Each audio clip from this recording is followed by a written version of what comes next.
now, please welcome your host, Kim Craver. Everyone, and welcome to Coffee. I've missed you. It's been a whole week. How are you doing? To our live audience, thank you so much for being here. For you at home, thank you for tuning in. Thank you for inviting your friends. Thank you for reaching out to me. And don't forget that this is Coffee, Conversations of Friends of Faith, to encourage and equip. So keep those emails coming in to me. Keep reaching out to me. Keep inviting me to your church. I love it. Thank you. We are a community of believers. We are the remnant of Christ. We are those friends who are here to keep one another encouraged.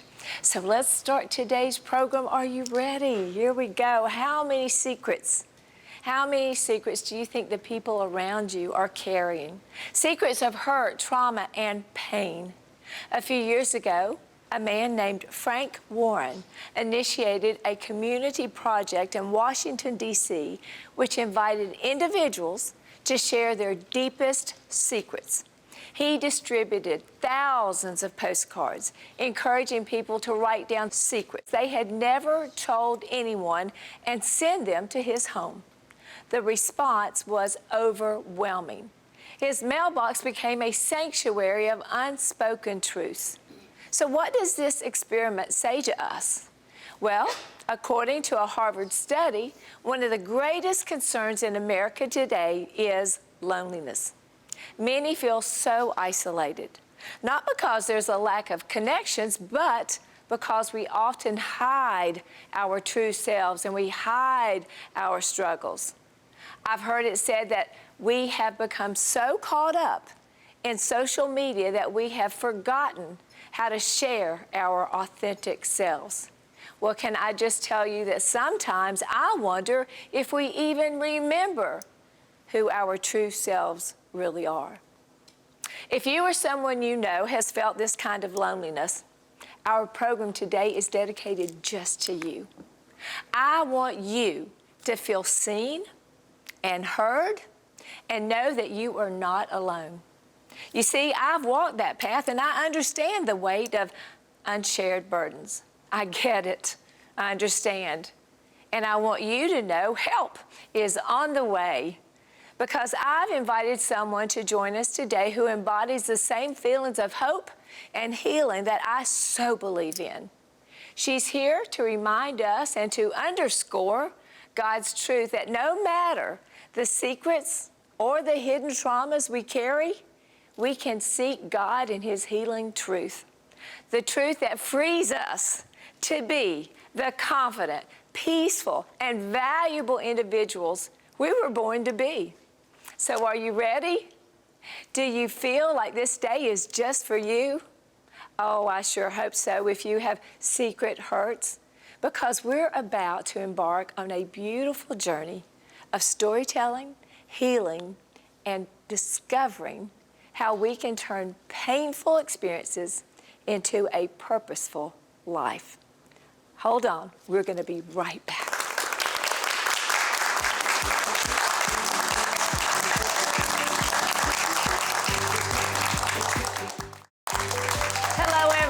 Welcome back to Coffee. I'm so excited about this show because it just hits a nerve that is so important to me. Our guest today has the very same passion of mine. It's encouraging people to see their full potential, and sometimes that can be hidden in this world with traumas and hurts and pains. It means so much to her that she's written a book called Meant for More that we're going to talk about today. So it is my honor and my pleasure to introduce Dr. Sandy McKenzie. Hi! Thank you so much for coming. Thank you. Come on in and have a seat. All right. Oh my goodness. Dr. Sandy McKenzie is in the house.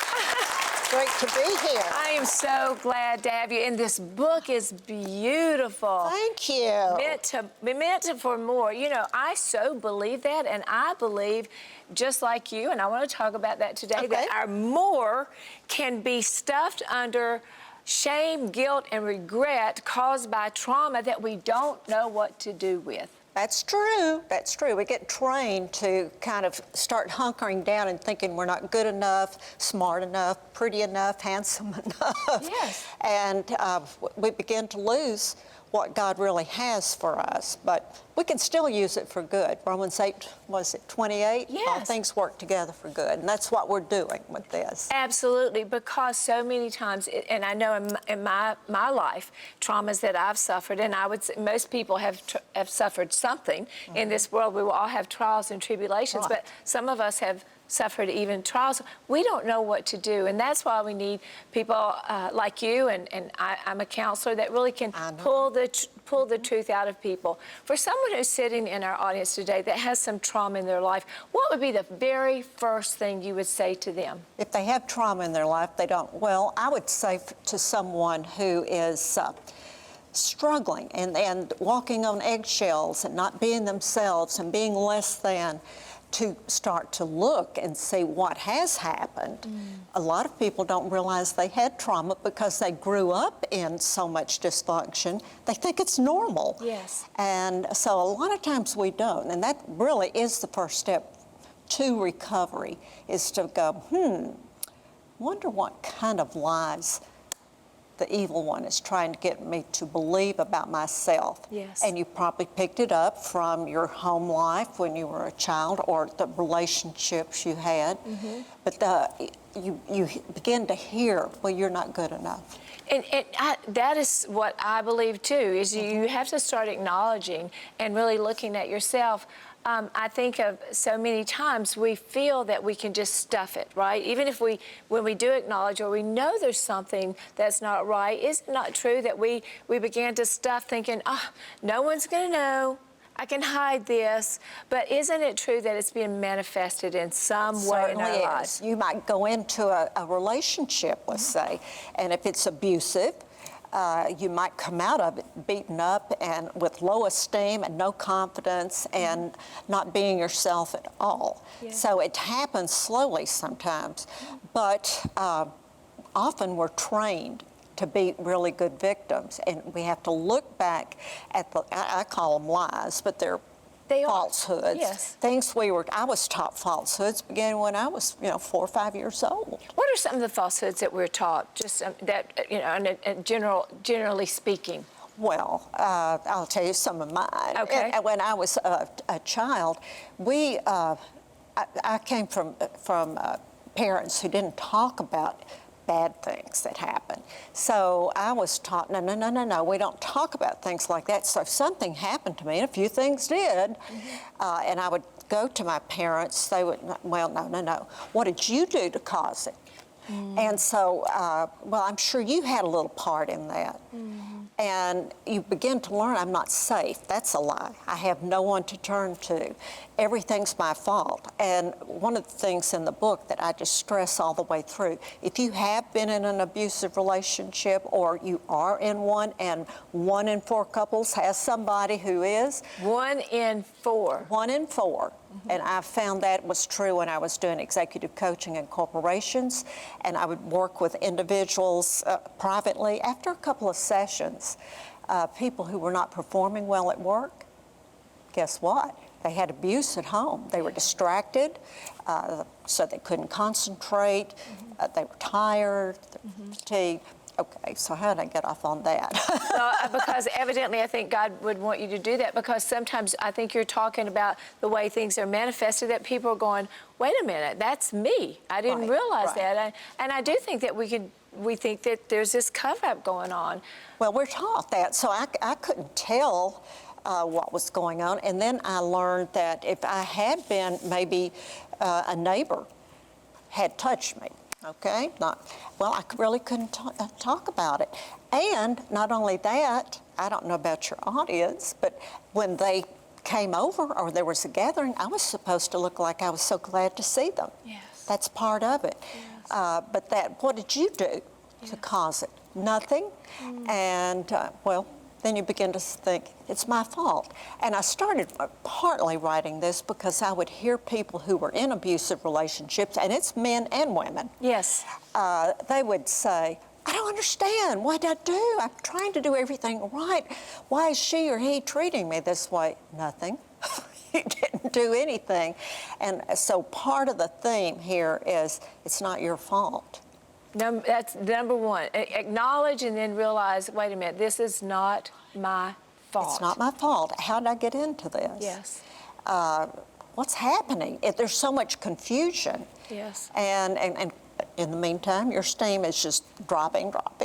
Yes. And then it's hard to get out of it. Very complicated. But begin by going, is this the truth? I think, it's the fiery darts that the enemy is sending us, and that it starts with little children. We had a housekeeper, babysitter a couple of days a week, and she would, I guess I can say this, anyway, she would take us to a bar after my parents left, and she was drinking something, I was about 4 or 5, called beer. And so one day, and she didn't feed us anything, so I remember one day I said, could my sister and I have some of that beer? And she just exploded. She said, don't do that. I never have, and if you tell anyone, you'll be in trouble. So now, what's the lie? I can't believe what I see. Yes. So, the lies just keep stacking, and then there's a time where you don't trust yourself. It really must be my fault. What am I doing to cause this person to treat me this way? So how does the enemy work in that, in a believer's life? Because, boy, isn't that just like his playground? It's like, oh, I already have her confused. I have this situation. So now how does he come in and take advantage? That really, the Bible tells us his only desire, the enemy's, is to kill, steal, and destroy. Absolutely. So that just sets the scene for him. Absolutely.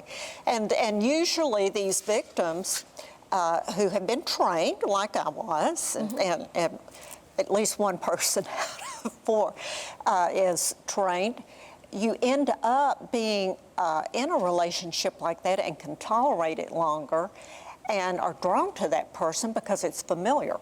Yes. And then you're in it. And now you're going, what have I done? Yes. Why am I here? So it's the enemy uses it. I say he uses other people's dysfunctions to derail us from our destiny. Wow. Yeah. And we get off. Now, there's abuse all through the Bible. I was going to say that you have listed in your book some examples. Let's give an example. It really is. It's a great book. Men and women. One was Joseph. Yes. Think of that. Here's a teenager, and his brothers all gang up on him and sell him into human trafficking, which is a crime. And here he goes, okay, abuse. Then he's a slave. He's working in someone's home. He's falsely accused of rape. Now he goes to prison. So it's just one thing after another. But one thing we can do is keep our side of the street clean. He didn't say that again. Keep your side of the street clean. What does that mean? Well, he could have retaliated. He could have walked around bitter. He could have screamed and carried on, but he just did what was right. Now, I'm not saying be a doormat if you're in an abusive relationship. Or stay in the abuse. Not necessarily, no, because it does horrible God doesn't want us to stay in the abuse. I don't think he meant for us to sit over here in a chair and just be called names and mistreated. But he kept his side of the street clean. He always was excellent. You can still do that. You don't have to fight back and become like the abuser. Right. But no, you're not a doormat. In the meantime, you're going, what that person just said to me, you maybe go outside and take a walk. Lord, you heard that.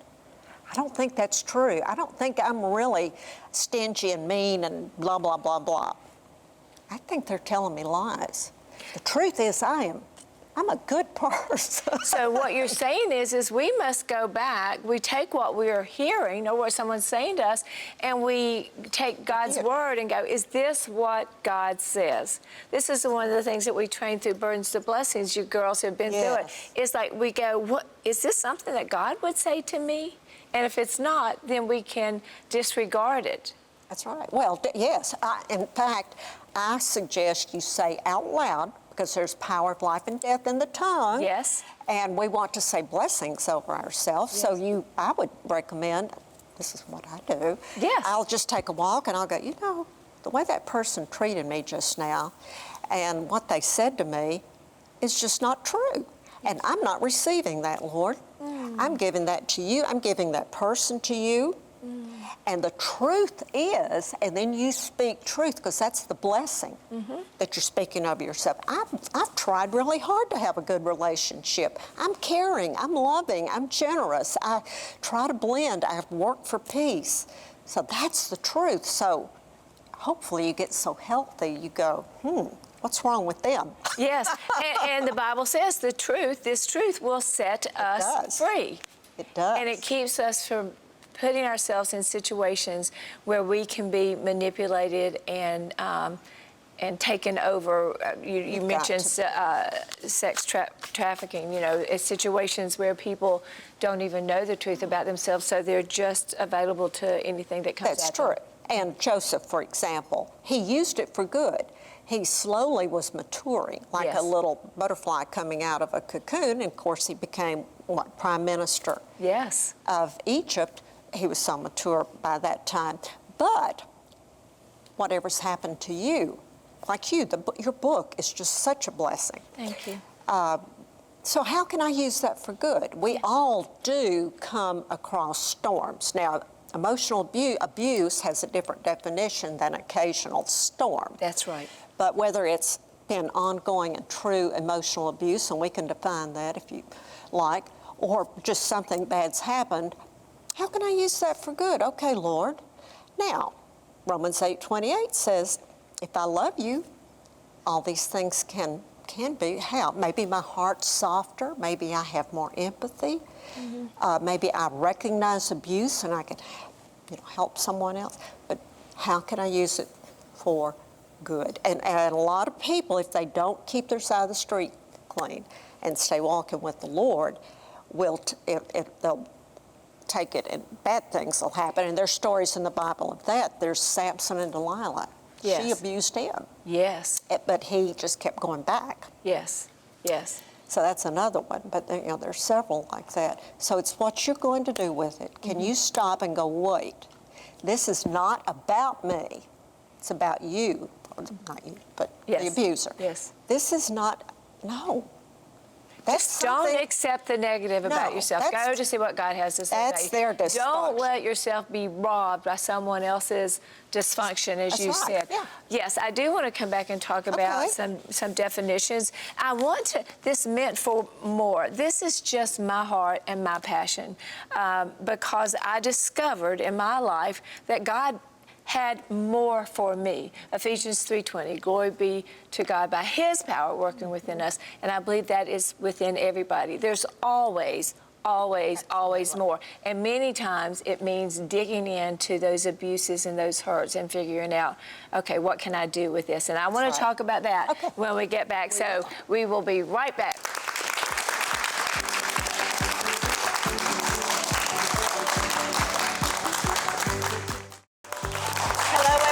Welcome back to Coffee. Well, I know that we are tackling a large subject today, and I know that we can't cover it all, and that's why I would highly encourage you to buy Dr. Cindy's book, because it's more than a book. It is a manual. It is a tool. And even if you don't feel like that you have any hidden trauma, there are lots of people around you. So it's something that can help you know how to help them. So I want to thank you again so much for writing this. And now we have a question. Your name? Hi, my name is Debbie. And your question? Yes. Hi, Dr. Sandy. Hi, Debbie. My question is, how do you know if you're in an abusive relationship? Okay, thank you for asking that, because a lot of people don't believe in abuse. They just think you've had a bad day, and all couples have a spat or something. But none of us have a perfect relationship. But if it is cyclical, that means you might, this perpetrator might give the silent treatment, call them names, beat them down, and so forth, all these different types of abuses. Then they slowly get nice, and things get better, and you begin to think, oh, things are better. Finally, things are good. And just as you relax and you're laughing and you love them, boom, what'd I do? And you start, here it comes again. But it's you did this, you did that. What's wrong? It's the attack. So it's cyclical, Now, it could be a month, it could be 4 months in between, but it will happen again, and usually when you least expect it and you think everything's wonderful. That's the biggie, and that's Samson and Delilah. And don't you agree that most of the time when it happens again, it's always accelerated? It's a little harsher? It can be, because now they're starting to know you're going to hang around and they can get away with it. It could, yes, absolutely. And it's deliberate. If, let's say you fell or you were crying or you leaned backward and hurt, they don't care. There's no empathy. There's no empathy. You might be accused then of being a faker. It's vile. And the thing is, the outsiders don't even suspect it, because the perpetrator is so sweet. And the public sees this perfect person. I say that they're a wolf and they've got on their little lamb costume. That's how they reeled you in the first place. They were wearing their lamb costume. But it's cyclical, covert. It's hard to get anyone to believe you. It's deliberate. There's no empathy. They don't care how much you hurt. And there's usually a reason that they're doing it. We'll talk about that later maybe. But Yeah, I think that might be in our next question. Do we have a next question? Thank you so Debbie. much. Yes, absolutely. Thank you. What great information. Your name? Hi, I'm Nisha. Hi, Dr. Sandy. And Nisha, you have a question? Yes, what makes people abuse others? that is a good question, and I hear it all the time. I love this person. Usually the victim loves their perpetrator. And you go, why would they treat the person who loves them like that? But they probably picked that person because they felt like they could dominate them. And usually the perpetrator has some dysfunction, such as low esteem. Well, if I got you and you're so cute and I've got you to marry me, now I'm going to beat you down and you'll never leave. See, you'll begin to think you're so, and they'll tell you nobody else would have you. And they can do, and so now they've got this person with low esteem has a partner. That's one. Sometimes it's just cultural. They saw their parents or their people, who raised them, the authority figures, doing that. That's all they know. They've been taught to be little, elite people, that they get to do anything they want to do. And mommy and daddy taught them they were just so wonderful. They could be mean to people. There's lots of different reasons, but mainly they want you beaten down and they feel good about themselves because they're the holy ones. Can I say that? They're the good ones, and you just don't do enough nice things. Mm-hmm. It's really sad. It's a manipulation. It's manipulation. At its highest form. But here's the thing, Dr. Sandy, I want you to speak to this. We must take responsibility for ourselves in recognizing and standing up for ourselves. I want you to talk about that because I want to empower anyone who, I didn't really understand that until God really kind of broke me down. And I remember one time just crying in so much grief and saying, but I was still saying to myself, but I'm okay, I'm okay. And I felt God whisper in my ear, Kim, you're not okay. But you can be. You can be. And by the way, emotional abuse can kill you. Yes. It can do things to you up here, in your tummy, your heart. Yes. Broken heart syndrome. Yes. But we'll get that. But you talk about, we only have about 3 minutes, but you talk about, I know it goes by so fast, How do you take three healing steps. How do we take responsibility? Because every person in here, and everyone sitting out there in their TV, I feel in my heart people are crying. I feel like people are going, oh my gosh, she's telling my story. I can't even believe this is me. And if this is you, like I promised at the beginning, help is on the way. And I want you to give them a couple of things that begin empowering you right now, because you have been empowered by the Word of God. Absolutely. And the truth is, we'll set you free. So the first step is the truth.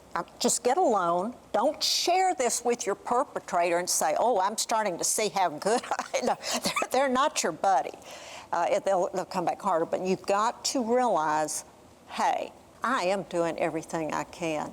I am a decent person. I have been loving and trying to bring peace into this home or wherever it is. So acknowledge the truth. Wait a minute, something's funny here.